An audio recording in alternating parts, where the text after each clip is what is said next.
पुणे फेस्टिवलला 36वं वर्ष होतं आहे. हे 36वं वर्ष आहे. पण अनेक वर्षापासून जे गुरुजी बाप्पाची प्राणप्रतिष्ठापना करतात किंवा आरती घेतात ते गुरुजी घाटे गुरुजी माझ्यासोबत आहे. गुरुजी काय सांगाल, अनेक वर्षापासून तुम्ही पुणे फेस्टिवलसोबत जोडले गेले? नमस्कार. वक्रतुंड महाकाय सूर्यकोटी समप्रभ निर्विघ्नं कुरु मे देव सर्व कार्येषु सर्वदा. ज्याची पहिल्यांदा पूजा करतात असे गणपतीची सेवा जवळजवळ मी पुणे फेस्टिवलला 35 वर्ष करतो आहे. 10 दिवस गणपती स्थापनेपासून मूर्ती विसर्जनापर्यंत असे आणि उद्घाटनाचा जो कार्यक्रम असतो तर तो कार्यक्रम करतो. त्याच्यामुळे इतकं प्रसन्न वातावरण असतं सगळं. आणि त्याच्यामुळे मी पुणे फेस्टिवल किंवा दगडूशेठ गणपती ह्या ठिकाणी इतकं प्रसन्न वातावरण. पहाटे दगडूशेठची सुद्धा मी पूजा करतो. पहाटे 4:30ला VIP लोकांची पूजा चालू असते.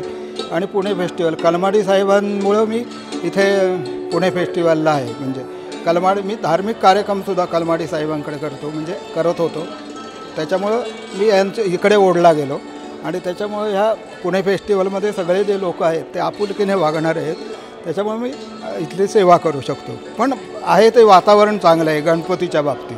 म्हणजे प्रसन्न ह्याने करतात सगळे लोक. गणपती बाप्पा मोरया.